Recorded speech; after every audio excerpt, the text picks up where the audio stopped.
दोस्तों नमस्कार, जय श्री कृष्णा, जय हिंद, जय भारत, सत श्री अकाल, आदाब। आज एक बार पुनः आप सभी साथियों का आज के इस शानदार जूम सेशन में हार्दिक हार्दिक स्वागत है, अभिनंदन है, वंदन है।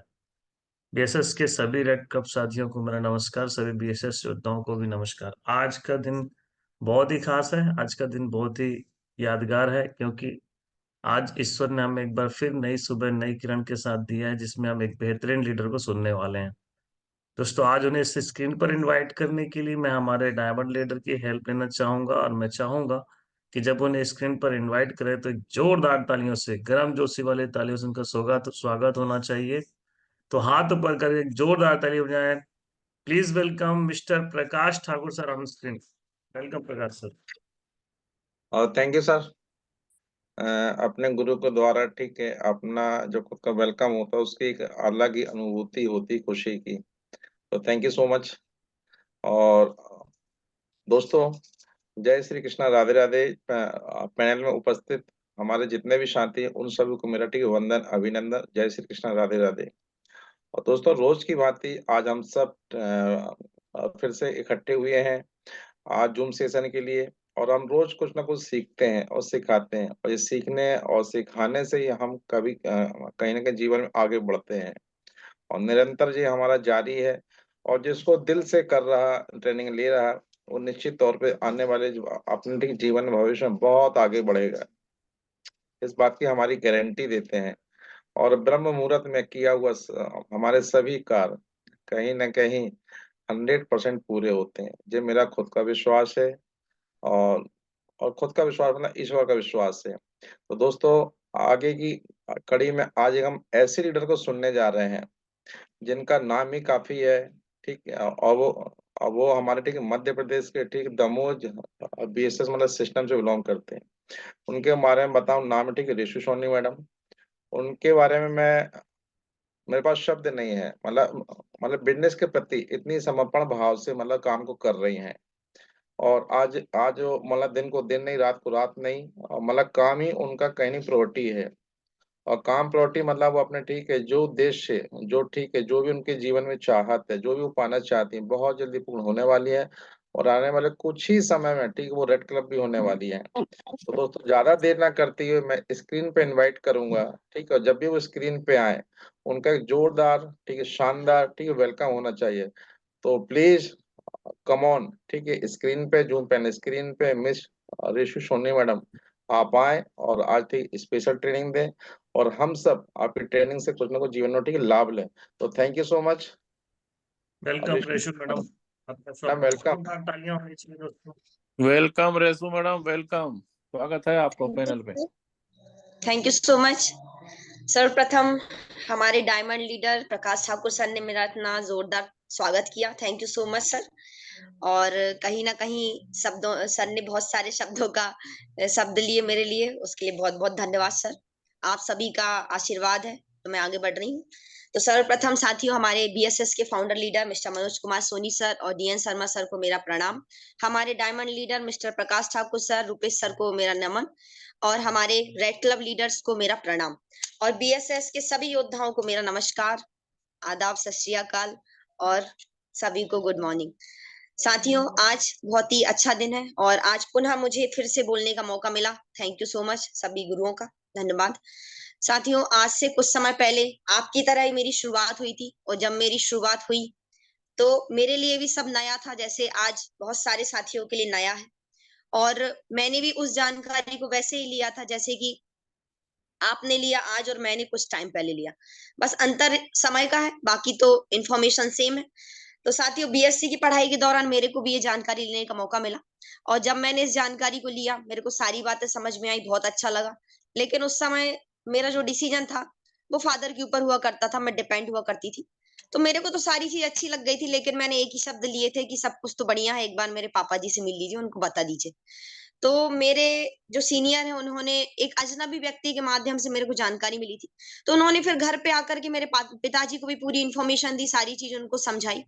तो उसके बाद पापा ने सिर्फ एक ही चीज बोला था कि अगर तुमको अच्छा लग रहा है तो तुम करो, कोई दिक्कत नहीं है, हमें कोई प्रॉब्लम नहीं है, जो भी इसमें होगा लगेगा हम दे देंगे। तो मैंने कहा ठीक है, मेरे को तो करना है। और मैंने फिर ये भी चीज सोचा था कि आज कहीं ना कहीं मेरे को इस जैसे बीएससी की पढ़ाई चल रही, मैं कॉलेज जाती हूँ, हर चीज छोटी छोटी चीजों के लिए मुझे पापा से पैसे लेने होते हैं। तो चलो एक सोर्स ऑफ इनकम रहेगा, पॉकेट मनी, एटलीस्ट कुछ पैसे आएंगे तो मेरे काम ही पड़ेंगे, मेरे कॉलेज में काम पड़ेंगे। ऐसे छोटी सी एक शुरुआत के साथ मैंने काम किया और मेरा फॉर्म भर गया। और फॉर्म भरने के बाद फिर उसके बाद फर्स्ट ट्रेनिंग, ऑलमोस्ट हमारी ट्रेनिंग शुक्रवार को और शाम को ही होती है। तो जब मैं ट्रेनिंग में जा रही थी तो मेरे पिताजी बोलते हैं कहाँ जा रहे हो, तो मैंने कहा बस मैंने वो जो फॉर्म भरा है वहीं पे जा रही हूँ। तो ज्यादातर शाम को घर से निकलना तो अलाउ नहीं होता था। फिर भी पापा ने कहा ठीक है, फॉर्म भरा है, जाओ। मैं पहुंची, गई वहां पे। खुशी की बात यह है, मैं भाग्यशाली मानती हूँ अपने आप को, कि मैंने पहली ट्रेनिंग हमारे महागुरु मिस्टर मनोज कुमार सोनी सर के द्वारा ली थी। और जब मैं ट्रेनिंग ले रही थी तो बढ़िया है, सारी चीजें बेसिक मेरे क्लियर हुए। और उस समय पे एक बहुत बड़ा इंप्रेशन, बहुत बड़ा प्रभाव गया मेरे अंदर, कि कहीं ना कहीं सर भी हमारे कास्ट से बिलोंग करते हैं और मैं भी सोनी हूँ। तो ये बहुत बड़ा एक इंप्रेशन गया। मैंने कहा बहुत बढ़िया है, सर भी इंजीनियर हुआ करते थे और आज की डेट में सर डायमंड है। तो ये बहुत बड़ा एक मेरे अंदर इंप्रेशन गया कि मैं भी इस चीज को कर सकती हूँ जब सर कर सकते हैं। तो ऐसे करके मैंने फर्स्ट ट्रेनिंग ली, सारी चीजें ली। मेरे सीनियर ने बताया मैडम लिस्ट बनाना है, मैंने बढ़िया लिस्ट बनाई। लगभग लगभग 105 समथिंग लोगों की मैंने लिस्ट बनाई। और लिस्ट बनाने के बाद मैंने पहले ही हफ्ते करीब 36 लोगों को आमंत्रित किया।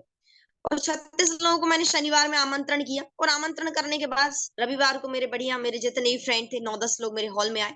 और पहले ही हफ्ते करीब 5 लोगों ने मेरे साथ शुरुआत कर दी थी। 5 फॉर्म मेरे भर गए थे, 5 फॉर्म भर गए। जस्ट अगले दिन मेरे सीनियर का कॉल आता है कि मैडम काफी सारे लोग आपके बाद आ चुके हैं, आप अपने प्रोडक्ट का पेमेंट करा दीजिए। तो मैं तो एक रिसेप्शनिस्ट का जॉब किया करती थी, वहीं ऑफिस में थी। तो वहीं से मैंने अपने पापा को कॉल किया कि मैंने कहा पापा जी, सर का फोन आया हुआ है, बोल रहे हैं मेरे नीचे बहुत सारे लोग आ चुके हैं, तो मेरा प्रोडक्ट का पेमेंट करा दीजिए। तो पापा बोलते हैं ठीक है मैं करा देता हूँ, उनको भेज दीजिए। तो ऐसे करके जनरली सर गए घर और मेरी पेमेंट हो गई।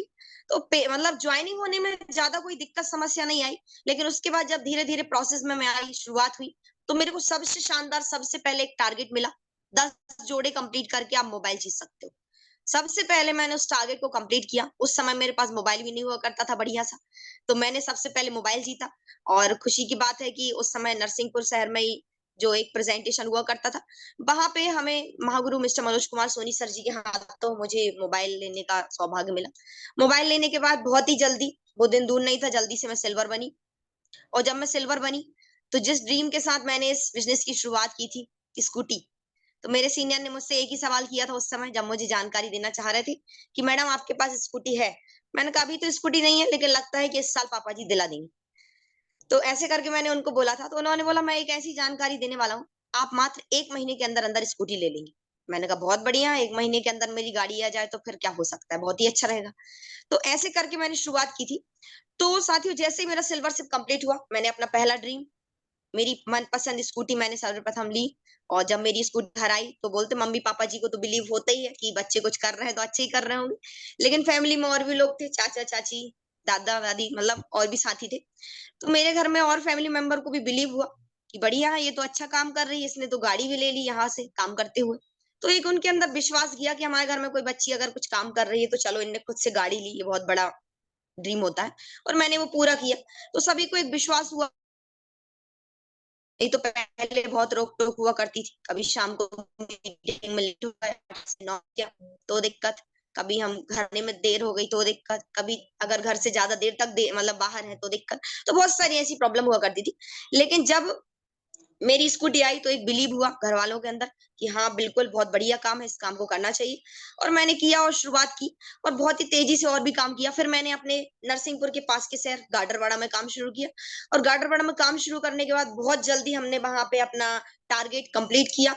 और वहां पे हमारा बीएसएस का सिस्टम ओपन हो गया। शुक्रवार की ट्रेनिंग, रविवार का प्रेजेंटेशन चालू हो गया। और वहां बहुत से अचीवमेंट लिए और बहुत जल्दी मेरा गोल्ड शिप कंप्लीट हुआ। वहां 250 की टीम बनी मेरी। और गोल्ड शिप कंप्लीट होने के बाद फिर मुझे सौभाग्य से एक प्रोग्राम में, मेगा शो में जाने का मौका मिला, जयपुर जयगढ़ किले में। जब मैं जयपुर के मेगा शो में गई तो वहां मैं देख रही थी कि डायमंड लोगों को हाथी पे बिठा के किले के अंदर लाया जा रहा है, मान सम्मान दिया जा रहा है। इतना बेहतरीन माहौल और लाखों लोग वहां पे आए थे, पूरे कश्मीर से लेके कन्याकुमारी। तो मैं ये सब दृश्य देख के बहुत ही ज्यादा अभिभूत हुई और मेरे को लगा कि बहुत बढ़िया है, ऐसा एक दिन आएगा मैं भी डायमंड बनूंगी, मेरे को भी हाथी पे बैठने का मौका मिलेगा। तो ऐसे करके बहुत सारे, और वहां पे खुशी की बात यह है कि मेरे को मंच से एंकरिंग करने का भी मौका मिला महागुरुओं के आशीर्वाद से, थैंक यू सो मच। और फिर वहां से आने के बाद मेरी जो सोच है थोड़ी सी बड़ी हो गई, और मैंने वहां से आकर सर से बात की फोन पे। तो सर से एक सवाल किया, सर अब मुझे छोटे छोटे शहरों में काम नहीं करना है, मुझे बड़े शहर में काम करना है, आप बताइए अब मैं भोपाल में काम करूंगी जबलपुर। उस समय गाडरवाड़ा में रहकर काम कर रही थी। फिर मैंने बोला सर भोपाल में करूं या जबलपुर? तो सर ने बोला मैडम देखिए, भोपाल में आप काम करेंगे तो भोपाल में तो हमारा ज्यादा कोई सपोर्ट नहीं मिल पाएगा, लेकिन हाँ अगर मेरी बात माने तो आप जबलपुर आ जाइए, जबलपुर में क्या है हम सभी का सपोर्ट आपको मिल पाए। तो दोस्तों मैंने देर नहीं की, मात्र 24 घंटे भी नहीं हुए, 12 घंटे के अंदर अंदर मैं जबलपुर पहुंच गई थी। मतलब अगर कोई सीनियर ने मुझे कोई बात बोली है और वो मेरे भले के लिए है, इस चीज को तो हम समझते हैं, तो बिल्कुल हमने बिल्कुल डिसीजन लिया और 12 घंटे के अंदर मैं जबलपुर पहुंच गई। मैंने एक कार में अपना पूरा सामान डाला और कार आगे आगे चल रही थी, मेरी स्कूटी पे मैं पीछे पीछे चल रही थी। पूरा हम जबलपुर पहुंचे, मदन महल पहुंचे, वहां खड़े हुए तो भैया जो मेरे कार में सामान ले गए थे उन्होंने बोला मैडम कहाँ रखना है आपका सामान? तो मैंने कहा मुझे आधा घंटा दीजिए, मैं अभी रूम ढूंढ के आती हूँ और बस मेरा आप सामान रख देना। तो मैं बस वहां पहुंची, मैंने मदन महल पे आधे घंटे के अंदर अंदर रूम ढूंढा, और रूम ढूंढ के मैं आई और मैंने उनसे कहा भैया से कि भैया अब मेरा सामान यहाँ रख दीजिए। कई बार होता है हमें नए शहर में काम शुरू करना है तो हम 4-6 बार जाते हैं, फिर गाड़ी लेके जाते हैं, फिर वहां पे रखते हैं, फिर रूम ढूंढते हैं, फिर महीनों लग जाते हैं हमें शिफ्ट होने में। तो साथियों ऐसा मेरे साथ कभी नहीं हुआ। मैंने अगर कोई डिसीजन लिया है तो एकदम क्लियर कि हाँ अब बस करना है तो करना है, शिफ्ट होना है तो होना है। जबलपुर में मैं शिफ्ट हो गई, कोई पहचान नहीं थी, कुछ नहीं था। मेरे कुछ फैमिली रिलेटिव्स रहते हैं, बुआ वगैरह, लेकिन ज्यादा मेरा रिलेटिव के घर जाना होता नहीं था। तो मैं जब मदन महल स्टेशन वहां जबलपुर पहुंची सारी चीज, तो मैंने देखा अच्छा बड़ा शहर है, पोटेंशियल है, बहुत सारे लोग हैं, चलो मेरा काम तो बढ़िया जमेगा यहाँ। तो ऐसे मेरा पहले दिन ही पॉजिटिव माइंड सेट था कि यहाँ पे मेरा काम जमेगा। और साथियों मैं 3rd फ्लोर पे रहती थी वहां जबलपुर में। तो जब मैं अपने रूम पर 3rd फ्लोर पे रहती थी और वहां से जब बाहर निकलती थी तो सिर्फ मुझे चारों साइड बिल्डिंग ही बिल्डिंग नजर आती थी, कोई पहचान का हुआ नहीं करता था। फिर उस वक्त मैंने सोनी सर को कॉल किया, मैंने कहा सर जबलपुर तो आ गई हूँ, अब यहाँ पे मेरे को समझ में नहीं आ रहा कैसे क्या काम करूँ, कोई पहचान तो है नहीं। तो सर ने मुझे एक ही चीज बोली थी, मैडम देखिए इतनी सारी भीड़ है, आप घर से बाहर निकलो, शहर के अंदर पहुंचो, आप देखो कितने सारे लोग हैं, आप घर से निकलेंगे, ऑटो है, टैक्सी है, चौराहा है, एटीएम है, बैंक है, हर जगह लोग ही लोग हैं, बस स्टैंड, आप जहां जाओ वहां लोग हैं। आप अपना टारगेट बनाइए कि एक दिन में मुझे कम से कम 10 नंबर कलेक्ट करना है। और साथियों मैंने इस बात को माना, और मैं हर दिन जाती थी सुबह से शाम तक, कम से कम मेरा टारगेट हुआ करता था कि मैं 10 लोगों के नंबर जबलपुर में नए लोगों के सर्च करूंगी, और मैंने 10 लोगों से कांटेक्ट लूंगी, और मैं डायरी रखती थी उसमें नाम नंबर लिखते जाती थी। तो ऐसे करके करके वहां पे जबलपुर में बढ़िया शुक्रवार का ट्रेनिंग हुआ करता था, रविवार का प्रेजेंटेशन हुआ करता था, और मैंने पहले ही हफ्ते जबलपुर पहुंचने के बाद पहले ही हफ्ते 76 लोगों को आमंत्रित किया था। 76 लोगों को आमंत्रित किया। हर कोई को बिलीव होता है कि मैंने 76 लोगों को बुलाया है, अरे 30-40 लोग तो हॉल में आएंगे, लेकिन आपको बताना चाहती हूँ 76 में से करीब 4 लोग मेरे हॉल में आए थे। और बहुत 4 बढ़िया। लोगों ने हॉल में आए, 4 लोग हॉल में आए, मैंने कहा कोई दिक्कत नहीं, नया शहर है, नए शहर में अगर 4 लोगों ने भी मेरी बात मानी तो मेरे लिए बहुत बड़ी बात है। तो 4 लोग हॉल में आ गए, 4 लोग हॉल में आए, पूरा प्लान देखा, सारा सब कुछ हुआ। एक व्यक्ति ने उसमें फॉर्म भर दिया। जैसे ही एक व्यक्ति का फॉर्म भरा, मैंने बैठ के 50-60 लोगों की उसकी लिस्ट बनवाई, क्योंकि मुझे पता था कि मुझे एक व्यक्ति चाहिए, बस उसकी लिस्ट बना के मैं अपना काम आगे बढ़ाऊंगी। तो बस 50-60 की उसकी लिस्ट बनाई और उसके साथ मेरा काम शुरू हो गया, और धीरे धीरे धीरे बढ़ना चालू हुआ। जबलपुर में रहते ही रहते मैंने अपना 500 का टीम पर्लशिप कंप्लीट किया, वहीं 850 का टीम मैंने कोरल शिप कंप्लीट किया। और साथियों जबलपुर में मैंने बहुत सारे अचीवमेंट लिए, वॉशिंग मशीन से लेके, मोबाइल से लेके, गाड़ी से लेके, लैपटॉप से लेके, इंडिया टूर से लेके, बहुत सारी चीजें मैंने वहां पे अचीव की। ऐसा कोई ऑफर नहीं जाता था कि मेरा मतलब कोई भी टारगेट ऐसा नहीं होता था कि मेरा टारगेट कंप्लीट ना हो। कोई भी टारगेट आता हो, चाहे वॉशिंग मशीन लेने का हो, चाहे इंडिया टूर का हो, चाहे एयर कूलर का हो, चाहे लैपटॉप का हो, गाड़ी का हो, हर कुछ जो भी टारगेट आता था हम बिल्कुल धूम धड़ाके से काम करते थे। हम भी क्वालिफाई करते थे और हमारी टीम भी। ऐसे करके जबलपुर में बहुत सारे अचीवमेंट लिए। और साथियों बहुत ही अच्छा, जबलपुर में रहते रहते हमारे साथ एक मैडम थी, उनने कहा मैडम मेरी दमोह में लिस्ट है। तो मैंने कहा बहुत ही बढ़िया, अगर आपकी लिस्ट है तो आप 150 लोगों की लिस्ट बनाइए और फिर हम जब दमोह चलते हैं आपके साथ। तो मैंने बैठ करके बढ़िया 150 लोगों की उनकी लिस्ट बनवाई, और मात्र 2-3 दिन के अंदर हमने डिसीजन लिया चलो हम दमोह चलते हैं और वहां जाकर के अपनी जानकारी सबको देंगे। तो हमने एक दिन अपना बनाया और हम दमोह आए। जबलपुर से हम दमोह आए, सुबह से शाम तक रुके, 6 लोगों से मिले, कुल 6 लोगों को हमने अपना प्लान दिखाया। 6 लोगों से मिलने के बाद मिनिमम 4 लोगों ने पहले ही दिन फॉर्म भर दिया। अब 4 लोगों ने जैसे ही पहले दिन फॉर्म भरा, बड़ा अच्छा माहौल, बड़ी अच्छी खुशी, और फिर वो हमको लगा कि बढ़िया, यहाँ तो बहुत अच्छा काम जम सकता है, चलो दमोह में काम करेंगे। तो फिर मैंने उसके बाद अपने सीनियर से बात की, डिस्कशन किया, और मेरे सीनियर्स ने मुझे पूरी गाइडलाइन दी, मार्गदर्शन दिया। मैंने मन बनाया कि चलो 3 दिन जबलपुर में, 3 दिन दमोह में रहकर कैसे काम करूंगी। तो आना जाना कंटिन्यू किया, और जिस समय मैं दमोह आई थी तो ज्यादा कुछ नहीं था, जीरो था सब। लेकिन खुशी की बात है, आज करीब 1150 से ज्यादा परिवार हमारे साथ यहाँ पे सम्मिलित हो चुके हैं, और लगातार बढ़ते क्रम में हम बढ़ते ही जा रहे हैं। और सबसे अच्छी बात है कि दमोह आए, दमोह में भी कईयों बार ऐसा हुआ कि चलो जो लोग नहीं थे, पुराने लोग थे, कोई दिक्कत नहीं, कोई बोलते ना रिस्पॉन्स देता है, कोई नहीं भी देता, तो कोई दिक्कत नहीं। लेकिन हाँ, हमेशा मेरी एक आदत रही कोल्ड कॉलिंग करने की। जिस भी चौराहे पे, जिस भी गली पे, जिस भी दुकान पे, जहां भी हम खड़े होंगे, अगर आजू बाजू कोई आ गया तो उसका नंबर लेना ही लेना है, उसको अपना नंबर देना ही देना है, उससे बात करनी करनी। ये मैंने हमेशा रखा। और दमोह में भी मेरे मेरे खुद के पर्सनल सेल्फ लिस्ट से भी बहुत सारे लोग आए, और उन्हीं के द्वारा फिर धीरे धीरे धीरे पूरे शहर में टीम फैल गई। तो साथियों, अभी तक इस सभी समय काल में, पूरे ड्यूरेशन में, मैंने यहाँ से लगभग 5 मोबाइल, 3 लैपटॉप, 3 गाड़ी, 2 washing machine, 1 fridge, 1 AC, 1 air cooler, करीब 18 बार मेरे इंडिया टूर हुए हैं। और सबसे अच्छी खुशी की बात है, करीब 1950 से ज्यादा साथियों का संगठन हो गया है, करीब 16,90,000 रुपए की राशि प्राप्त हो चुकी है। और ये सब संभव हुआ टिके रहने की वजह से, ये सब संभव हुआ पेशेंस रखने की वजह से। मैं अपना अगर बताऊं तो सिर्फ 2 ही चीज मेरे को समझ में आई, एक तो टिके रहना, और दूसरा धैर्य रखना, पेशेंस रखना। और मैंने पेशेंस रखा, और आज बढ़ते जा रही हूँ लगातार। बस चीजों को समझते समझते हमें लगातार बढ़ना होता है। कभी कभी ऐसा होता है, कई बार होता है, हमारे शहर में हम काम कर रहे होते हैं, और काम करते करते हमें कभी लगता है हम नए शहर में भी काम करना चाहिए, तो हम बहुत सारी चीजें, हम बहुत सारा टाइम खराब करते हैं, 2 4 6 महीने निकाल देते हैं कि हाँ भाई, नए शहर में हमें जाना है, काम करेंगे, अब शुरुआत करेंगे, तब शुरुआत करेंगे, ऐसे करके कई सारे दिन निकल जाते हैं।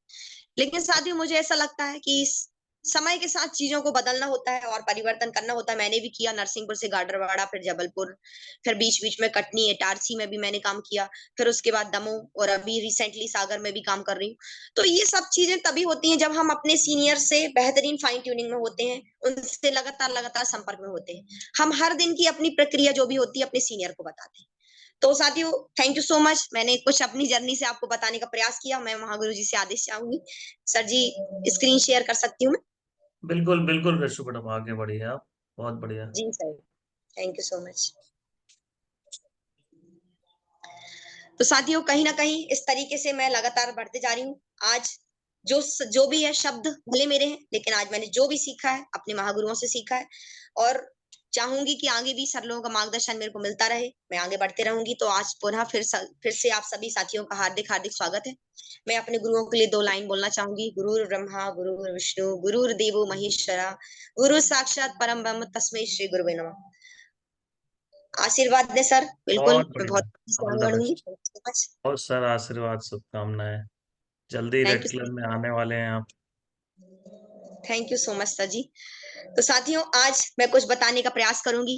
सबसे पहले, आज सबसे बड़ी चीज है हमारे लिए जो अभी चल रहा है, वो है लक्ष्य, टारगेट। और हर व्यक्ति चाहता है विदेश यात्रा करना, हर व्यक्ति चाहता है अपने जीवन में अपने सपनों को पूरा करना।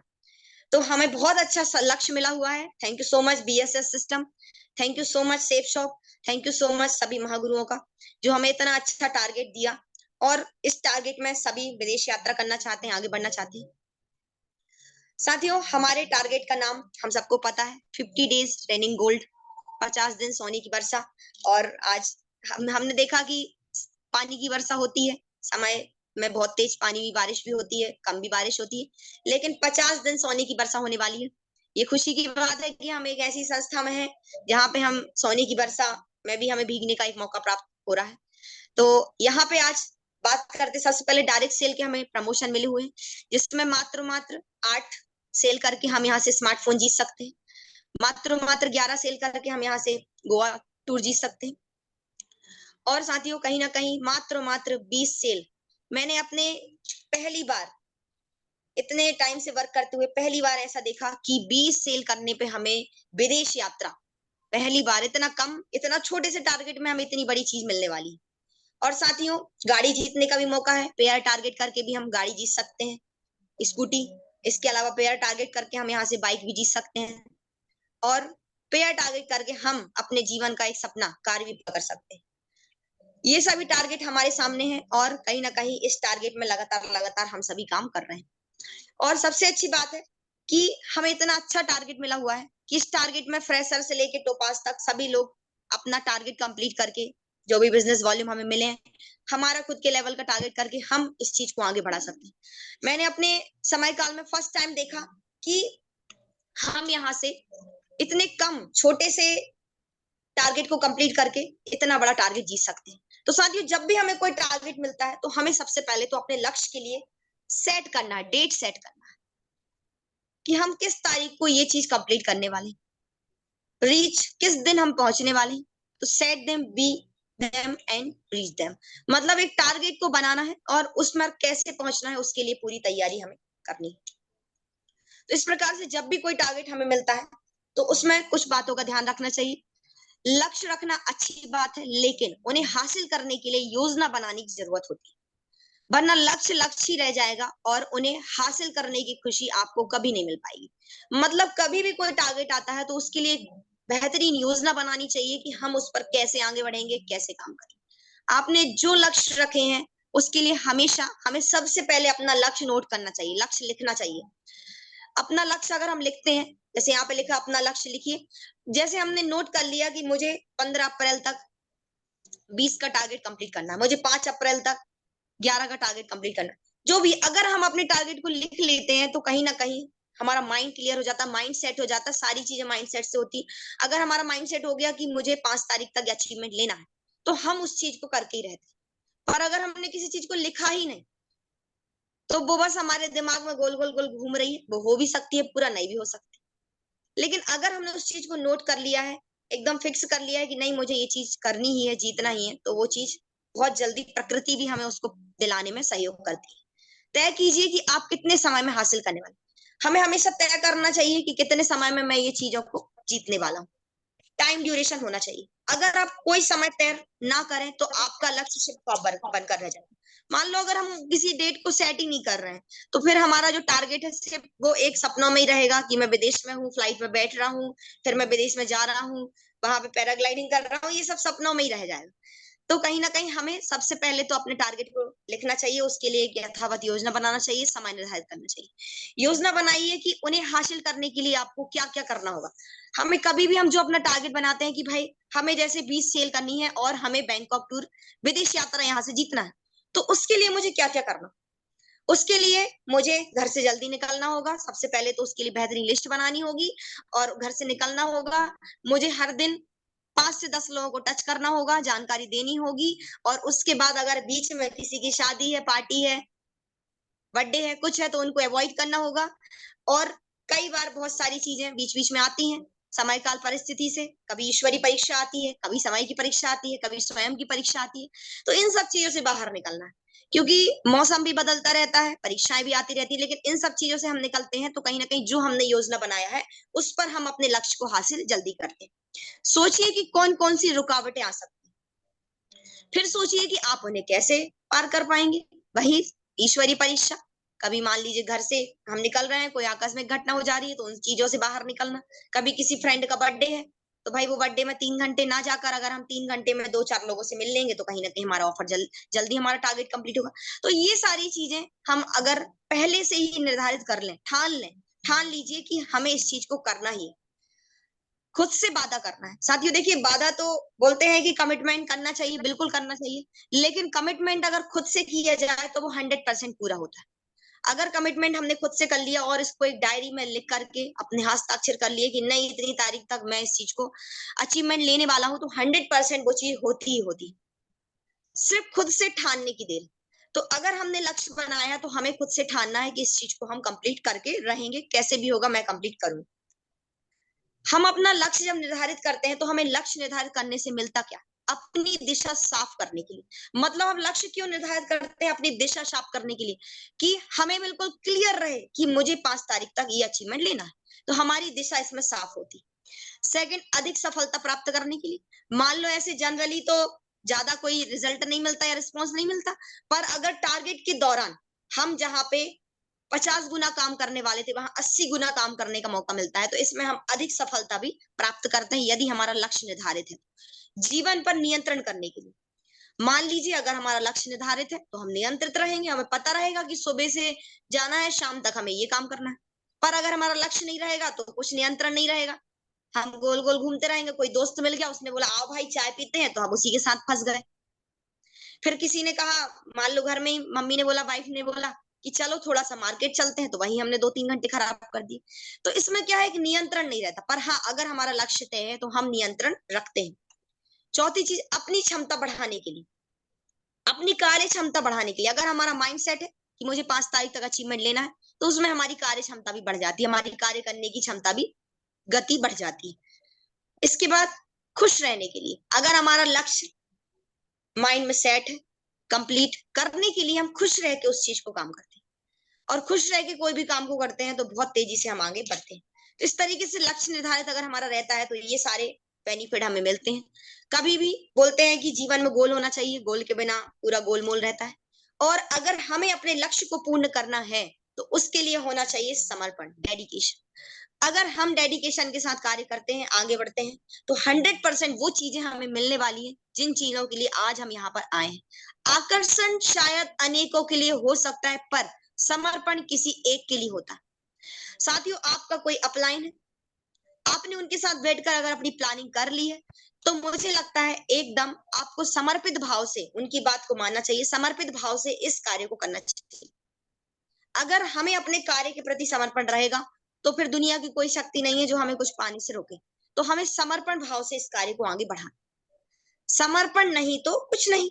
जैसे भक्त अपने भगवान के प्रति समर्पित होता है, जैसे एक शिष्य अपने गुरु के लिए समर्पित होता है, जैसे एक खिलाड़ी अपने कोच के प्रति समर्पित होता है, सभी तभी सफलता प्राप्त करता है। वैसे ही इस कार्य में आगे बढ़ने के लिए एक लीडर जो डायमंड बनने की ख्वाहिश रखता है, वह अपने अपलाइन के प्रति समर्पित रहता है। अगर वाकई में हमारा ड्रीम है विदेश यात्रा करने का, बड़े बड़े अचीवमेंट लेने का, डायमंड बनने का, तो हमें अपने अपलाइन के प्रति समर्पित रहना चाहिए। किसी एक अपलाइन को आप मान लीजिए कि बिल्कुल इनने जो कह दिया, मेरे सीनियर ने जो कह दिया, मुझे वो करना ही करना है। किसी एक अपलाइन को आप अपना आइडियल बना लीजिए। वाकई में अगर हम अपने अपलाइन के प्रति समर्पित भाव से रहेंगे तो चीजें बहुत आसानी से हमें प्राप्त होंगी। समर्पण का भाव कैसे विकसित करें? अगर हमें लगता है हम समर्पित नहीं है या उस भाव को हम विकसित करना चाहते हैं, तो सर्वप्रथम आपको जीवन में किसी भी एक फील्ड में कार्य जो करना है हमें, तो उसके लिए हमें क्या करना होगा? सबसे पहले कार्य की जो कला है उसको चुनना होगा। अगर मान लीजिए हम कभी भी अपने जीवन में किसी फील्ड में उतरते हैं, किसी भी कार्य में, अगर मान लो एक कार्य में है, तो हम उसको समर्पित भाव से कर पाएंगे। मान लीजिए हम यहाँ भी हैं, वहां भी हैं, चारों दिशाओं में हम 6 काम एक साथ कर रहे हैं, तो 6 काम करना अच्छी बात है, करना चाहिए। हम तो बोलते हैं इनकम ऑफ सोर्स 7 होने चाहिए, लेकिन वो समय के साथ, कि पहले हमने जीवन में एक लक्ष्य बनाया, उसको पूरा कर लिया, फिर उसके बाद हम अपने सोर्स ऑफ इनकम और भी बना सकते हैं। पर सर्वप्रथम हमें अपने जीवन में किसी एक फील्ड, एक कार्य को, कला को चुनना चाहिए और उसमें आगे बढ़ना चाहिए, तभी हम उसके प्रति समर्पित हो पाते हैं। जैसे कि डॉक्टर, वकील, इंजीनियर, नौकरी करने वाला, दुकानदार, वैसे ही डायमंड शिप क्या आप चाहते हैं? ये आप खुद तय करें। जैसे एक व्यक्ति ड्रीम बनाता है कि मुझे कुछ भी हो जाए, डॉक्टर बनना है, मैं एमबीबीएस करूंगा, जो जो होगा तन मन धन सब लगा दूंगा, लेकिन मैं डॉक्टर बन के रहूंगा। तो साथ ही वो डॉक्टर बनता भी है, एक दिन उसका क्लिनिक भी खुलता है और बढ़िया वो पेशेंट को देखता है, क्योंकि उसका वही ड्रीम था, उसने वो कंप्लीट कर लिया। वैसे ही अगर हमारा गोल है, हमारा लक्ष्य है, हमें यहाँ पे बैंकॉक टूर हासिल करना है, हमें डायमंड शिप तक पहुंचना है, तो मुझे लगता है सबसे पहले तो खुद से तय करें कि हाँ, मैं अपने लक्ष्य को लेके, अपने आप को लेके, अपने कार्य को लेके श्योर हूँ, तो बिल्कुल हम समर्पण के भाव में पहुंचेंगे। इसी से हमारा समर्पण का भाव विकसित होगा। उस लक्ष्य को प्राप्त करने के लिए जो व्यक्ति इस दुनिया में आपकी सहायता करने को तैयार है, आप उससे अपने आप को समर्पित कर दें। और साथियों, मुझे लगता है इस लक्ष्य को पूर्ण कराने में जो हमें अपना पूरा सहायता सहयोग देने के लिए तैयार है, वो है हमारे अपलाइन। और मुझे लगता है कि अगर हमने अपना एक लक्ष्य बना लिया और वाकई में हम उसे पूरा करना चाह रहे हैं, इस दुनिया में इस काम से हम अपना नाम बनाना चाहते हैं, तो हमें जो व्यक्ति सहायता करने के लिए तैयार खड़ा है, हमें उसको अपने आप को समर्पित कर देना चाहिए। तन से, मन से, धन से, श्रम से, सोच से, इच्छा से, स्थिति से, समय से, हर रूप में आपको दिन सालों के लिए अगर समर्पित कर दें तो आसानी से आप अपने लक्ष्य को, हम अपने लक्ष्य को पूर्ण कर सकते हैं। इस प्रकार हमारा समर्पण का भाव विकसित होता है और समर्पण करने के बाद अपने आप को भटकने ना दें। कई बार होता है कि हम 4 दिन 6 दिन अच्छे से काम कर रहे हैं, फिर 7वें दिन हमें कोई मिला, अरे ये कंपनी आती है चली जाती है, ये होता है वो होता है, किसी ने कोई हमें इंटरनेशनल एक्सपर्ट मिला और उसने हमें 4-6 बातें कह दी और हम उसकी बात सुन के पूरा नेगेटिव हो जाते हैं। हमने जो अपने अपलाइन से इतनी दिन तक 6 दिन तक सीखा, हम उसको भूल जाते हैं और 7वें दिन किसी की बात से हम भटक जाते हैं। तो हमें सबसे पहले तो समर्पण करने के बाद ना हमें भटकना नहीं है। अगर हमने किसी को, अपने आप को किसी अपलाइन के लिए समर्पित कर दिया है तो हमें ये होना चाहिए कि अपलाइन ने जो कह दिया वो 100% सत्य है। अब हमें किसी और से पूछने की या किसी और से जानने की इसको आवश्यकता नहीं है। फिर पान की दुकान पे, चाय की दुकान पे, फैमिली में, रिलेटिव में, रिश्तेदार में हमें बहुत सारे इंटरनेशनल एक्सपर्ट मिलेंगे, बट हमें ये पता होना चाहिए कि मेरे अपलाइन से मैंने क्या वादा किया है और मेरे अपलाइन ने मुझसे क्या वादा की। अगर हम इस प्रकार से समर्पण भाव रखते हैं तो बहुत जल्दी आगे बढ़ेंगे, निश्चित ही आप उस क्षेत्र में सफलता अर्जित कर लेंगे। तो साथियों, एक बोलते ना, एक लक्ष्य हो, एक गोल हो तो हम अपनी मंजिल तक आसानी से पहुंचते हैं और उस पर समर्पित भाव से हम काम करते हैं। लेकिन अगर 2-2, 4-4, 6-6 नाव हमने अपने जीवन में रखी हैं तो हम कहीं नहीं पहुंच पाते। तो इस प्रकार से समर्पित भाव को हम विकसित कर सकते हैं। इसके बाद दोस्तों, हमें जो अपने लक्ष्य को हासिल करने में जो शक्ति है, जो हमें आगे बढ़ाती है, वो है अभ्यास की शक्ति। कोई भी भाव निरंतर अभ्यास से विकसित किया जा सकता है, चाहे वो समर्पण भाव हो, चाहे वो किसी कार्य को करने की ललक हो। अगर हम निरंतर प्रयास और निरंतर अभ्यास करते हैं तो कहीं ना कहीं हम वहां पे बहुत जल्दी अपने आप को विकसित कर सकते हैं। आप लगातार समर्पण का अभ्यास करते रहें, अभ्यास करते करते आप और लोगों से आगे निकल जाएंगे। मान लीजिए हम किसी एक कार्य के प्रति समर्पित हुए और हम समर्पण भाव के प्रति अभ्यासरत रहे, तो हम उसमें आगे बढ़ते बढ़ते उन लोगों से भी आगे निकल जाएंगे जो लोग समर्पित नहीं है और प्रयासरत नहीं। तो हम आगे भी निकल सकते हैं। यस मैम, जी ma'am, yes ma'am, yes ma'am, अगर ये कुछ महीने हम बोल लेते हैं, कुछ महीने इसका अभ्यास यदि हम कर लेते हैं, तो मान के चलिए कि हम उन लोगों से आगे निकल जाएंगे जिनको ये सब बोलने में तकलीफ होती। बहुत सारे लोग शुरुआत में आते हैं, कोई बहुत अच्छी गवर्नमेंट जॉब से बिलोंग करता है, कोई प्राइवेट जॉब से बिलोंग करता है, कोई अपने अच्छे प्रोफेशन से बिलोंग करता है और कोई स्टूडेंट होता है, किसी के घर में बहुत पैसा होता है, कोई लोअर क्लास फैमिली का होता है। हर प्रकार के लोग हमें फील्ड के अंदर मिलते हैं, छोटे हो बड़े हो, हर प्रकार के लोगों से हमारा टच होता है और हमारी टीम में वो आते हैं। पर साथियों, जो व्यक्ति इस काम को कर लेता है कुछ महीनों, कुछ साल, तो हमारी टीम में भी ऐसे लोग आ जाएंगे जो हमारी बात को मानने वाले। तो हमें अभ्यासरत रहना है इसी के प्रति। अगर हम अभ्यासरत प्रयासरत रहेंगे तो आने वाले टाइम में हमें भी अपने टीम में वैसे लोग मिलेंगे और हम अपने साथ साथ अगर उनका भी लक्ष्य पूर्ण करने में उनका सहयोग करते हैं तो टीम भाव से काम होता है। हमारा जो लक्ष्य, हमने अपना लक्ष्य तो बनाया, लेकिन अगर हम अपने लक्ष्य के साथ साथ टीम के लक्ष्य को भी पूर्ण करने में उनके साथ लगातार लगातार बने रहते हैं, हो सकता है हमने लास्ट ऑफर में कभी विदेश यात्रा जीत लिया, लेकिन अभी तो बाकी है ना। हमने विदेश यात्रा जीत लिया, हमारा विदेश यात्रा का लक्ष्य अभी भी है, लेकिन उसके साथ साथ लक्ष्य होना चाहिए कि मैं अकेले विदेश यात्रा नहीं जाऊंगा, मेरे साथ साथ मेरे टीम के लोग भी जाएंगे। क्योंकि अकेले विदेश जाके भी क्या करेंगे, वहां पे हमें तो पहुंचना है, साथ में हमें अपने टीम के साथियों को भी लेकर चलना है। तो ऐसे करके एक दूसरे के सपोर्ट से, एकता से जब हम इस काम को बढ़ाते हैं तो बहुत तेजी से हमारा काम बढ़ता है। इसके लिए सबसे बड़ी चीज होती है, हमें बनाना है एक लिस्ट। जब भी कोई नया टारगेट आता है, मैंने जब भी कोई नया टारगेट जीता तो एक ही चीज के दम पे जीता कि जैसे ही नया टारगेट आया हम एक लिस्ट बना ली। हम एक लिस्ट बना ली है कि मुझे अगर 20 सेल करनी है, मुझे अगर 25 सेल करनी है, तो उसके लिए मेरे ये 100 लोगों की लिस्ट है, इसमें से ही मेरे 20 के ज्वाइनिंग आएगा। और हमने वो लिस्ट बनाकर उस पे बिल्कुल काम को तेजी से बढ़ाना चालू कर दिया। और जैसे ही उस पर हमने तेजी से अपने काम को बढ़ाना चालू करा तो फिर हमारा माइंड सेट भी था, डेट भी क्लियर थी, योजना भी तैयार थी, सारी चीजें तो कमिटमेंट भी था और उस डेट को हमने अपना टारगेट अचीव भी कर लिया। तो उसके लिए बस हमें अपनी लिस्ट को बनाना। जैसे ही हमने लिस्ट बनाई, कभी कभी ये होता है हमको लगता है हमारी लिस्ट तो दिमाग में बनी है, कोई दिक्कत नहीं, 20 ही लोग तो करने हैं, 40 लोग से मिलूंगा, एक मेरे मामा है, एक फूफा है, एक काका है, एक रहते हैं चौराहे पे, एक रहते हैं मोहल्ले पे, एक रहते हैं कॉलोनी पे। ऐसे करके हमने 4 लोगों के नाम अपने माइंड में सेट कर लिए और हमने उनके नाम लिखे ही नहीं, लिस्ट ही नहीं बनाई। तो सबसे बेस्ट चीज ये है कि जब भी हमें कोई अपने लक्ष्य को हासिल करना है तो टारगेट आते ही सबसे पहले हमें एक नई लिस्ट बनाना चाहिए। जैसे ही हम नई लिस्ट बनाते हैं तो हम उस टारगेट के पीछे लगातार फिर आगे बढ़ते हैं और जल्दी से उसको अचीव करते हैं। टारगेट अगर हमने बना लिया है और हमने टारगेट बनाने के बाद अपना बढ़िया लिस्ट भी बना लिया है, तो उसके बाद बारी आती है प्लान करने की, डेमो करने की। अगर हमें प्लान और डेमो करना है, अगर मान लीजिए हम लिस्ट भी बना लिए, योजना भी बना ली, सब बना लिए, लेकिन अगर हम प्लान डेमो करने के लिए घर से बाहर ही नहीं निकले तो हमारा जो लक्ष्य है वो पूर्ण हो ही नहीं पाएगा। तो हमें लक्ष्य बना करके, लिस्ट बना करके, हमें अपने टारगेट को पूरा करने के लिए जब हम बाहर निकलते हैं तो उस समय हमें सबसे पहले ध्यान रखना है लॉ ऑफ एवरेज का, औसत का नियम। जब भी हम औसत के नियम पे कार्य करते हैं, हमने मान लो 100 लोगों की लिस्ट बनाई, हम 100 लोगों के पास जाएंगे, 80 लोग हमारी बात को सुनेंगे, 60 लोग हमारी बात को समझेंगे, 40 लोग हमारी बात को मानेंगे और 20 लोग हमारे साथ जुड़ जाएंगे। तो बस अगर हमें 20 चाहिए है तो जल्दी से हमें 100 लोगों से मिलना है। जितने जल्दी हम 100 लोगों तक अपना प्रपोजल रख देंगे उतने जल्दी हमारे साथ 20 लोग आ जाएंगे। इस प्रकार जब भी हम औसत के नियम के साथ कार्य करते हैं तो हमें कभी भी निराशा नहीं आती। क्यों? क्योंकि हमें पता है कि मैं 4 लोग से मिली, अभी रिजल्ट नहीं मिला, 6 लोग से मिले, अभी रिजल्ट नहीं मिला, 15 लोग से मिले, चलो रिजल्ट नहीं मिला, 20 से मिले, चलो एक रिजल्ट मिला, फिर 40, 50, 60, 70। हमें पता है कि हमें हमारे महागुरुओं ने बताया है कि जब तक के हम 100 लोग से नहीं मिल लेते हैं, हमें अपने लक्ष्य को बांधे रखना है कि भाई मुझे 100 से मिलना ही मिलना है, मैं 100 से मिलूंगा, 100 मिलते मिलते मुझे 20-30 लोग मिल जाएंगे।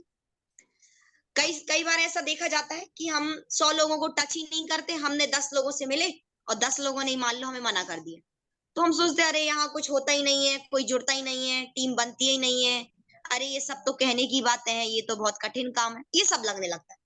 लेकिन अगर हम औसत के नियम को पहले से ही, डे 1 से ही अपने माइंड में सेट करके रखें तो हमें लगता है औसत के नियम से हम अपने आप को पॉजिटिव रखेंगे, निराशा महसूस नहीं होगी और हमें ये रहेगा कि मेरे 10 लोगों ने मना कर दिया, कोई बात नहीं, 90 लोगों की लिस्ट तो बाकी।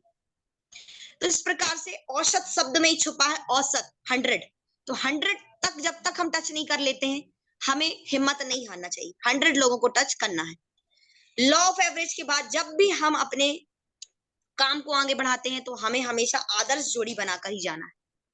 शुरुआती दौर में हमें अपने सीनियर के साथ जाना है और जैसे ही हम 10, 12, 15 लोगों से मिले उसके बाद हम अपने टीम के साथ जाते हैं। जब हम जोड़ी बना के जाते हैं, आदर्श जोड़ी में काम करते हैं, तो हम एक दूसरे के प्रति कमिटेड भी रहते हैं, कमिटमेंट भी रहता है कि चलो आपका ये वाला टारगेट है, ये 10 तारीख तक होना है, मेरा ये टारगेट है, इसको मुझे करना है। तो ऐसे करके एक दूसरे के सपोर्ट में जब हम एक आदर्श जोड़ी में काम करते हैं तो आदर्श जोड़ी में काम करने से लक्ष्य तो पूरा होता ही होता है, साथ में हमें काम को करने में और भी अच्छा लगता है। और फिर हम जब भी आदर्श जोड़ी में रहते हैं तो हम एक दूसरे से सीखते हैं, हमारा नॉलेज हम अपने टीम को भी देते हैं और कभी कभी कोई बातें हम अपने लोगों से भी सीखते हैं। तो इस प्रकार से सीखने का भी मौका मिलता है, चीजों को समझने का भी मौका मिलता है। और जब हम एक टीम भाव से और जोड़ी में काम करते हैं तो एक एकाग्रता से भी काम होता है और एकता से भी काम होता है। तो इस प्रकार से हमें अपनी जोड़ी में ही जाना चाहिए जब भी जाएं हम कहीं भी। और उसके बाद जब भी हम फील्ड पे जाते हैं तो हमें एकदम बेहतरीन शानदार ड्रेसअप में होना चाहिए। इस तरह से तैयार ना हो जो आप हो, बल्कि इस तरह से तैयार हो जो आप बनना चाहते हैं। मान लीजिए आपके साथ आपका टीम का कोई पर्सन जा रहा है, आप जा रहे हो, तो आप दोनों को ये क्लियर होना चाहिए कि बढ़िया है, हमें सुबह 9 बजे निकलना है, बढ़िया रेडी होके निकलना है और एकदम शानदार आप गुड लुकिंग। जब भी आप किसी के पास जाते हैं तो साथियों इतना तो पता ही है कि सबसे पहले व्यक्ति हमको देख के इम्प्रेस्ड हो जाता है। सबसे पहले वो हमें देखता ही है, वो सोचता है वाह, ऊपर से नीचे तक बहुत बढ़िया लग रहा है, एकदम इम्प्रेस हो जाता है। जब भी वो इम्प्रेस होता है और सबसे पहले आप जब वो इम्प्रेस हुआ तो 68% काम तो ऐसे ही हो गया। बाकी का जो काम बचा है वो आप उनको जानकारी देंगे, प्लान दिखाएंगे, बैठेंगे, बात करेंगे, बोलेंगे, उतने में कंप्लीट हो जाएगा। तो जब भी हम कहीं जा रहे हैं तो बढ़िया एक ड्रेस कोड हो, बढ़िया शूज हो, प्रोफेशनल हो। अगर हम अच्छे से तैयार होकर सज धज के जाते हैं तो व्यक्ति पर हम अपना प्रभाव भी छोड़ते हैं। मान लो हम नॉर्मल है, पता चला अभी नए नए जुड़े हैं और हमें 10 ही दिन हुआ है, 5 दिन हुआ, 6 दिन हुआ, 4 दिन हुआ, और हम ऐसे गंदी सी जो भी घर में टी शर्ट लोवर पहने थे हम उसी को पहन के चले गए। हम सोचते हैं अरे क्या करना है, अभी बुआ के घर तक तो जाना ही, चलो इसी टी शर्ट में चलते हैं। चलो चाची के घर तक तो जाना है, घर ही की है चाची, चलो लोवर में चलते हैं। ऐसा होता है कई बार। लेकिन अगर हम प्रॉपर तैयार होके जाते हैं, ड्रेस कोड में जाते हैं, तो हमें वहां पे इंप्रेशन पड़ता है। व्यक्ति सोचता है कल तक तो ये व्यक्ति ऐसे रहता था लेकिन आज इतना बेहतरीन लग रहा है, गुड लुकिंग है। तो ऐसे करके वहां पे हमारा प्रभाव पड़ता है। तो बिल्कुल तैयार होके जाना चाहिए। कई बार हमें लगता है अरे रोज रोज क्या करना प्लान करके। तो साथियों, रोज प्लान करना क्यों जरूरी है? यदि हमारी दुकान में कोई सामान है और उसके बारे में हम लोगों को नहीं बताएंगे तो पता कैसे चलेगा कि हमारी दुकान में क्या क्या सामान, क्या क्या नई नई चीज आई है। किराने वाले के पास 100 चीजें होती है, लेकिन अगर कोई 101वां प्रोडक्ट ऐड होता है तो जितने कस्टमर जाएंगे वो सबको बताता है। तो वैसे ही हमारी दुकान में अगर सामान है और अगर हमारे सामान के बारे में हम व्यक्ति को नहीं बताएंगे तो उसे पता नहीं चलेगा। वैसे ही हमारा जो प्लान है, अगर हम प्लान नहीं दिखाएंगे तो किसी को पता ही नहीं चलेगा कि हम करते क्या हैं। मतलब कि हमारा जो प्लान है हमें वो लोगों के सामने परोसना पड़ेगा, रखना पड़ेगा, बताना पड़ेगा, जानकारी देना पड़ेगा, तभी उसको पता चलेगा कि हम क्या करते हैं। जब तक हम बोलेंगे नहीं तो कुछ होने वाला नहीं है। इसलिए हमें डेली प्लान करना चाहिए। प्लान दिखाएंगे तो बात आगे बढ़ेगी, प्लान नहीं दिखाएंगे तो बाकी लोगों से पीछे रह जाएंगे। अगर मान लीजिए हम प्लान दिखाएंगे ही नहीं, मान लो हम सोचेंगे कोई दिक्कत नहीं, मैं तो फोन पे ही बात कर लेता हूँ, उससे पूछ लेता हूँ, हाँ बोल रहा है ना बोल रहा है, देखना चाहता नहीं देखना चाहता, हम सारी बातें फोन पे ही कर ली। अगर हम उसके पास जाकर के उसको पूरी बात बताएंगे ही नहीं तो हमारा काम आगे नहीं बढ़ेगा, बात आगे नहीं बढ़ेगी। और अगर हम प्लान नहीं दिखाएंगे तो बाकी लोगों से हम पीछे रह जाएंगे। एक व्यक्ति है, उसने भी 4 तारीख को शुरू करा इस काम को करना, और एक व्यक्ति है, दूसरा व्यक्ति, उसने भी 4 को शुरू करा। मान लो दोनों को 20 दिन हुए। एक व्यक्ति ने 20 दिन में 50 लोगों को प्लान दिखा दिया और दूसरे व्यक्ति ने 20 दिन में सिर्फ 4 लोगों को कॉल किया कि मैं आऊं कि नहीं, मिलोगे कि नहीं, रहोगे कि नहीं, सुनोगे कि नहीं, इसी में लगा है। तो जिसने 20 दिन में 50 लोगों को प्लान दे दिया है वो उस व्यक्ति से ज्यादा आगे बढ़ जाएगा जो प्लान नहीं दे रहा है। तो इस प्रकार से हमें डेली प्लान देना है। प्लानिंग से ज्यादा जरूरी होते हैं प्लान। कई बार ये होता है हमने लिस्ट भी बना ली, प्लानिंग भी कर ली, सब कर लिया, लेकिन घर से बाहर नहीं निकल पा रहे। तो घर से बाहर निकलना है और प्लान दिखाना है। जो अधिक प्लान दिखाता है उसका काम तेजी से बढ़ता है। पूरा का पूरा जो काम है वो हमारा प्लान पे ही आधारित है। जितने ज्यादा लोग हमारे प्रेजेंटेशन हॉल में बैठते हैं, जितने लोगों को हम प्लान ज्यादा दिखाते हैं, उतना ज्यादा हमारा काम तेजी से बढ़ता है। तो अधिक से अधिक लोगों तक हमारी जानकारी पहुंचती है तो अधिक से अधिक लोग हमारे साथ आते हैं। रोज प्लान डेमो करने से नियमितता आती है और नियमितता होने से ही कार्य आगे बढ़ता है। मान लो हम डेली प्लान कर रहे हैं, अभी हमारा प्लान बहुत अच्छा नहीं है, परफेक्ट नहीं है, हो सकता है बहुत अच्छा नहीं बनता, लेकिन धीरे धीरे करते करते 4 दिन, 6 दिन, 8 दिन, 10 दिन में जब हम 20 प्लान कर देंगे तो 21वां प्लान बहुत अच्छा होगा। तो ऐसे करके कार्य कुशलता भी बढ़ती है। यदि हम रोज 5 से 10 प्लान डेमो करते हैं तो हम उन लोगों से कहीं आगे निकल जाएंगे जो प्लान नहीं करते। मान लो हम डेली 5-10 प्लान करेंगे तो उन लोगों से कहीं आगे हमारा काम बढ़ जाएगा जो लोग प्लान नहीं कर पा रहे। रोज प्लान करने से हमारी कार्य कुशलता भी बढ़ती है। मान लो हम डेली प्लान करेंगे तो डेली प्लान करने से हमारे कार्य में भी शार्पनेस आएगी, कार्य कुशलता भी बढ़ेगी। हम देखेंगे कि हाँ यहाँ पे मेरा प्लान हुआ, परफेक्ट हुआ, नहीं हुआ, कहाँ पे किन शब्दों का प्रयोग करना था। फिर हम वो बातें अपने सीनियर को बताएंगे फाइन ट्यूनिंग के दौरान। तो हमें अपने सीनियर से पता चलेगा कि बिल्कुल हम प्रोडक्ट जहां बता रहे हैं वहां पे और किन चीजों को बोल सकते हैं, इनकम जहां बता रहे हैं वहां किन चीजों को बोल सकते हैं। तो ऐसे करके कार्य कुशलता बढ़ती है। रोज प्लान डेमो करने से टीम में सभी साथियों में जीत का जुनून होता है। मतलब डेली प्लान डेमो होते हैं, हमारे प्रेजेंटेशन में अधिक से अधिक लोग बैठते हैं तो एक टीम में भी माहौल रहता है, भाव रहता है कि हाँ, हम अगर तीसरा व्यक्ति काम को कर रहा है तो फिर वो सोचता है कि मुझे भी इस काम को और तेजी से करना है। टीम के सभी साथियों में आपका प्रभाव बनता है और वह आपको अपना साहसी और कार्य के प्रति समर्पित लीडर मानते हैं और फिर वह आपकी बात को भी मानते हैं। मान लो हम अगर डेली अपने टीम को दिख रहे हैं कि हाँ हम कुछ कर रहे हैं, हम अपनी टीम को दिख रहा है, सीनियर को दिख रहा है, सबको हम दिख रहे हैं, हम मतलब मैदान में दिख रहे हैं युद्ध करते हुए। तो हम मैदान में युद्ध करते हुए दिख रहे हैं तो संभावना है कि भाई हम युद्ध में जीत सकते हैं। लेकिन हम मैदान में ही नहीं उतरे तो युद्ध में जीतने की कोई संभावना नहीं। इसलिए हमें डेली युद्ध के मैदान में उतरना है और डेली अपने कार्य को करना है और हमें फिर अपने काम को आगे बढ़ाते चलना है। यदि हम डेली 10 प्लान करते हैं तो टारगेट को आसानी से प्राप्त कर सकते हैं। कभी कभी ये होता, हमने मान लीजिए 30 लोगों को आमंत्रित किया, 30 में से हमारे हॉल में आए 6 लोग, बचे 24 लोग। तो 24 लोगों को हमें उसी हफ्ते सबको प्लान दिखा देना चाहिए। अगर हम उसी हफ्ते बाकी के बचे हुए लोगों को भी प्लान दिखा देंगे तो ये मान के चलिए हमारे एक हफ्ते में जो 30 प्लान का हमारा 30 आमंत्रण के बाद जो 30 प्लान का हमारा टारगेट था वो कंप्लीट हो गया। तो ऐसे करके बहुत जल्दी हम अपने टारगेट को हासिल कर सकते हैं। साथियों, अगर मान लीजिए हमने लोगों को प्लान दिखा दिया प्रेजेंटेशन के दौरान, 1-to-1 के दौरान, तो उसके बाद बात आती है फॉलोअप। अगर मान लीजिए हमने प्लान तो दिखा दिया, पर प्लान के बाद अगर हमने फॉलोअप नहीं करा, या मान लीजिए हम फॉलोअप करने दोबारा उससे गए नहीं, मिलने ही नहीं गए, किसी ने कहा कि मैं सोच के बताता हूँ, या किसी ने कहा कि थोड़े दिन बाद बताता हूँ, या किसी ने बोला कि थोड़ा पिताजी से पूछ लूं, या मान लीजिए किसी ने बोला कि चलो मेरा फॉर्म तो अभी, संकल्प फॉर्म तो मैंने अभी भर दिया, चलिए कुछ दिन बाद मैं अपना प्रोडक्ट का पेमेंट दे दूंगा, ग्रंथ का राशि दे दूंगा। तो हम अगर दोबारा उसके पास जाएंगे तो हम अपनी फॉलोअप की प्रक्रिया को और तेजी से बढ़ा पाएंगे, और फॉलोअप की प्रक्रिया में जब हम पहुंचेंगे तो हम वहां से रिजल्ट भी ले पाएंगे। तो जब भी हम फॉलोअप में जाते हैं तो हमें इस एक बात का ध्यान रखना है कि अगर हम पहले 24 घंटे में फॉलोअप करते हैं तो 90% लोगों से हमें रिजल्ट मिलेगा। मतलब 90% चांस है कि व्यक्ति हमारे साथ आ ही जाएगा। अगर मान लीजिए हम लेट हो गए, मतलब 24 से 48 घंटा हो गया, तो 48 घंटे में हम फॉलोअप करेंगे तो हमें 50% चांस है कि व्यक्ति हमारे साथ आएगा।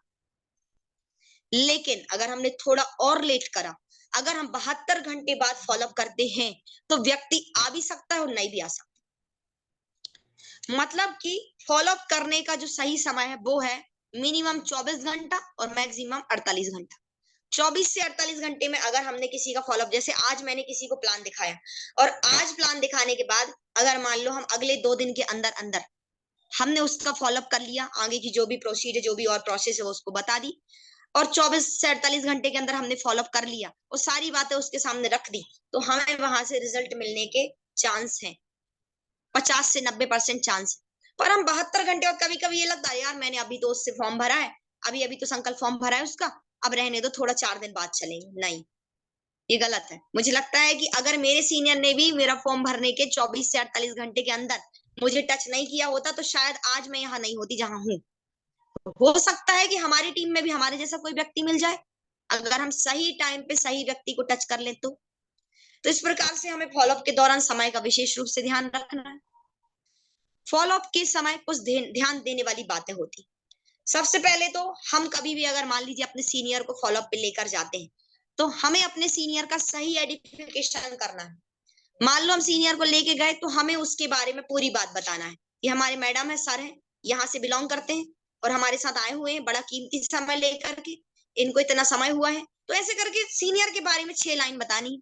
लेकिन अगर हम क्या करते हैं, उल्टा कर दिए, सीनियर के बारे में 1 लाइन कि मेरे सीनियर है, जबलपुर से आए हैं, और जूनियर के जो जिसके प्रोस्पेक्ट के घर गए उसके बारे में, अरे ये तो बहुत शानदार व्यक्ति हैं, अगर ये जुड़ गए ना सर तो आप देखिए फिर तो हमारी टीम में 100 लोग आ जाएंगे। हमने उल्टा काम कर दिया।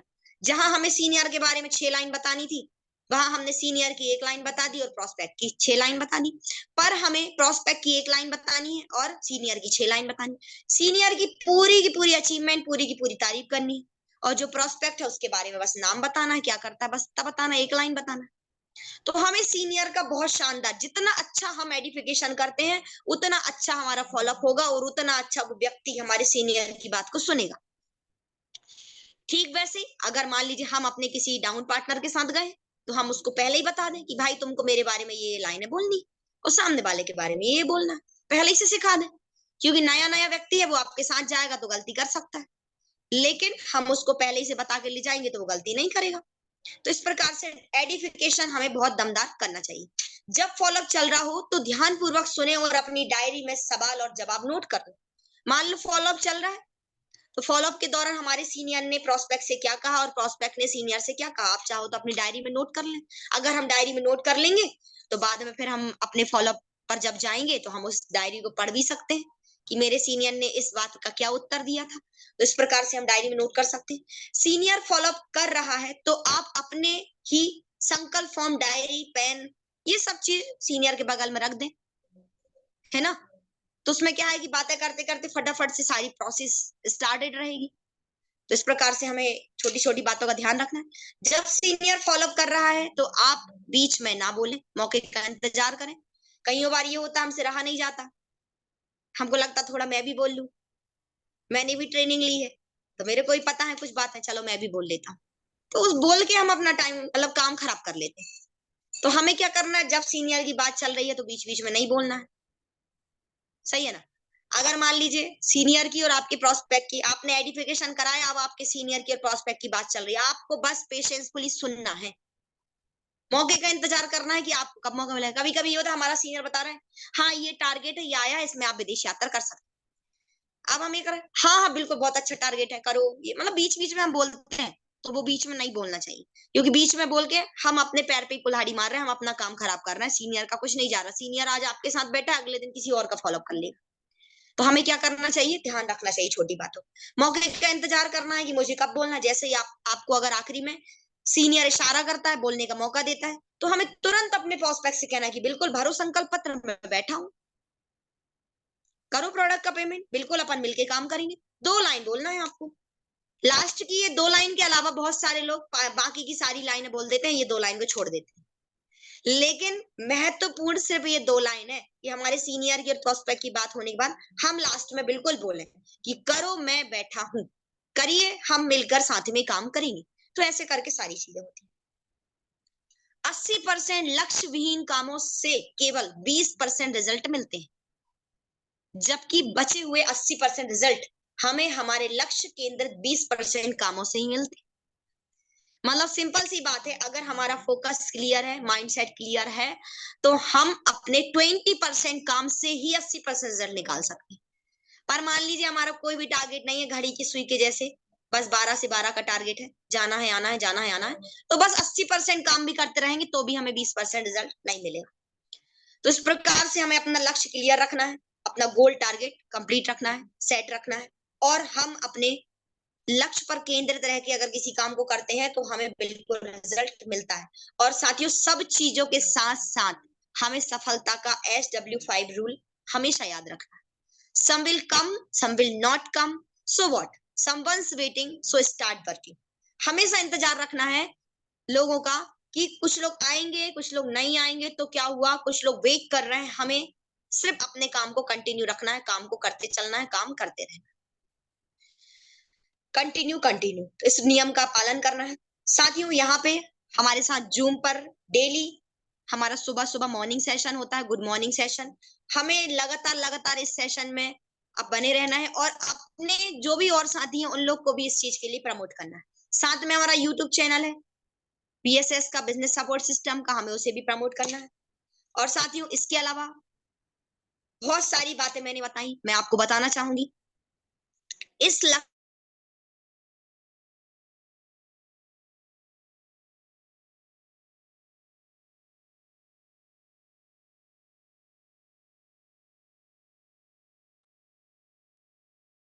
मैडम की आवाज ब्रेक हो गई सर। लक्ष्य। रेशु मैडम आपकी आवाज ब्रेक हुई थी। जी सर, थैंक यू सर। मैं बताना चाह रही थी कि बिल्कुल मेरा इस लक्ष्य में मैंने अपना लक्ष्य गोल बनाया है कि मुझे अपना कार फंड वाला टारगेट पूरा करना है, और मैं अपनी टीम से 4 लोगों को फॉरेन टूर कराने वाली हूँ। So thank you so much. आज मैंने जो भी चीजें बोली मेरे सीनियर की थी, शब्द मेरे सीनियर के थे, मैंने सीखा उन्हीं से है, और आज जो भी आपने सीखा है बिल्कुल उसे अपने फील्ड पे अप्लाई कीजिएगा, अमल करिएगा। Thank you so much. और आज मैं धन्यवाद देना चाहूंगी मेरे सभी महागुरुओं को कि मुझे यहाँ पे बोलने का मौका दिया। बहुत बहुत धन्यवाद sir ji, thank you so much. बहुत बढ़िया रेशु मैडम, सुपर डुपर। एक मिनट, बहुत बढ़िया, एक जोरदार ताली होनी चाहिए गर्म जोशी वाली। सुपर शानदार। रेशु मैडम लक्ष्य को लेके आज आपने जो बात की है, आपकी पूरी ट्रेनिंग जो है लक्ष्य पर बेस्ड थी, और डेफिनेटली आपने एक जो आपने वर्डिंग्स यूज की, क्लियरिटी उसमें शानदार, बहुत सुपर क्लियरिटी दिख रही थी, कॉन्फिडेंस लेवल बहुत हाई था, और प्रिपरेशन बहुत स्ट्रांग था। ये अनुभव की बात है कि जितना हमारा एक्सपीरियंस होता है उतनी अच्छी बातें हम उतना अच्छे से अपनी बातों को रख पाते हैं। आप काफी लंबे समय से आप बहुत अच्छा वर्क करते चले जा रहे हैं, और आप अपने टारगेट के प्रति सजग रहते हैं, और हमेशा अपने काम को प्रायोरिटी में रखते हैं, जिसकी वजह से आप इतनी बेहतरीन ट्रेनिंग आज आपने दिया। और मैं कहूंगा कि जो अपने कर्तव्यों के प्रति हमेशा अग्रसर रहते हैं, वो ना केवल यहाँ पे अच्छे बोलते हैं बल्कि उसको अमल करते हैं, दैट्स वाई यहाँ पर वो बोल पाते हैं। तो ऋषि मैडम आपको सैल्यूट है, ईच एंड एवरीथिंग के लिए बहुत बहुत बधाई। बहुत शुभकामनाएं। आज अपने शब्दों में आपने बाकी लोगों की आंखें खोलाई, ओपनर सेशन था, क्योंकि आपने बताया, ये भी बताया कि मैं हमेशा अपने जो भी मुझे ऑर्डर मिले, जो भी मुझे सजेशंस मिले अपने अप्लायंस से, जो भी, हमेशा उसको मैंने सर्वोपरि रखा, और एक शब्द भी मुझसे मानने में देरी नहीं किया। हमेशा एक शब्द भी ऐसा नहीं हुआ कि मुझे लगा हो एक पल के लिए भी कि मैं उसे ना मानूं। बिल्कुल, बहुत बढ़िया। लगातार आप शहर पे शहर बिल्ड किए, और लगातार आप प्रोग्रेस करते चले जा रहे हैं। डेफिनेटली आपके इन्हीं प्रयासों की वजह से आप बहुत जल्द रेड क्लब में आने वाले हैं। अब मुझे यकीन है कि रेड क्लब ही नहीं, आप बहुत जल्द डायमंड भी बनने वाले हैं। और मैं आपको शुभकामनाएं देता हूं कि आज इस बार के टारगेट में आपका अपना कार फंड जरूर अचीव करेंगे।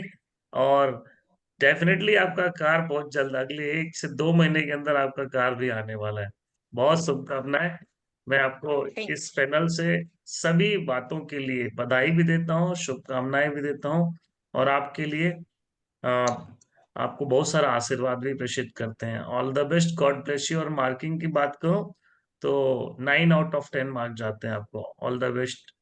Thank you. Over to other leader. Thank you very much sir जी। और एक बार हाथ उठा करके जोरदार अभी तक की बेस्ट ताली होनी चाहिए बहुत बढ़िया। सही। रेसू मैडम के लिए। शानदार और ब्यूटीफुल लुकिंग और ग्रेट ड्रेस जो आपके पास सेंस है। और रेड क्लब सर बोल रहे हैं आज आप रेड कोर्ट में भी आए हैं, तो बस अब प्रोसेस होना पर बाकी है। बाकी आप रेड क्लब के दावेदार तो हैं, डिजर्व करते हैं। रेसू मैडम बहुत ही शानदार तैयारी आपकी दिख रही थी, बड़ा अच्छा लग रहा था। और सेशन ऐसा लग रहा था कि कंटिन्यू चलता रहे, क्योंकि ऐसा यदि लीडर यदि अपने अनुभव के साथ में बैठता है तो ऐसा लगता है कि जूम सेशन हमारा सार्थक हो गया। आज हम लोगों को साथ में बैठना, आज बहुत सारी चीजें आपके अनुभव के साथ सीखने को मिला। आज मैं भी बहुत कुछ सोच रहा था जब सेशन आपका चल रहा था कि ये प्रोसेस सबके साथ में होना है।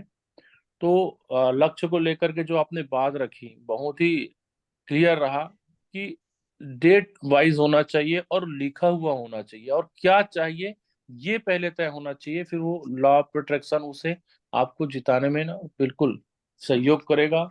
और सेकंड चीज आपने एक चीज जो बोला कि रोज प्लान दिखाना है या रोज जाके लोगों से मिलना है या फॉलोअप करना है, क्या जरूरत है, ये क्यों करना चाहिए। वो कुछ लोगों को दिखाया उसके बाद लोग घर में बैठ जाते हैं।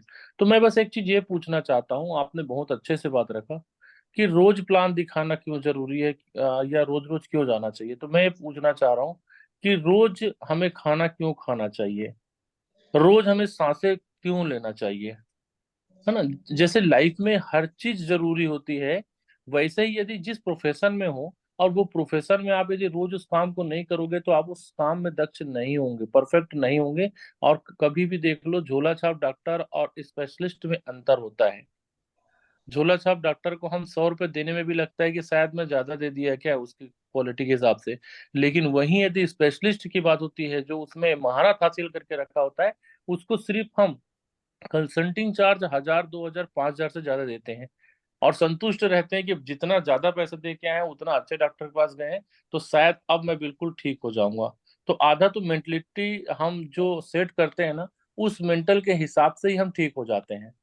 तो बहुत ही शानदार। तो हमें रोज प्लान दिखाना है, रोज फॉलोअप करना है। और एक बहुत अच्छी बात कि दुनिया एक रंगमंच है और उसके कलाकार हम हैं। तो फॉलोअप या प्लान के दौरान जब हम बैठते हैं, हमें मालूम है क्वेश्चन आंसर भी पता है, हमें पूरी एक्टिविटी पता है कि फॉलोअप के दौरान प्लान के दौरान क्या क्या होगा।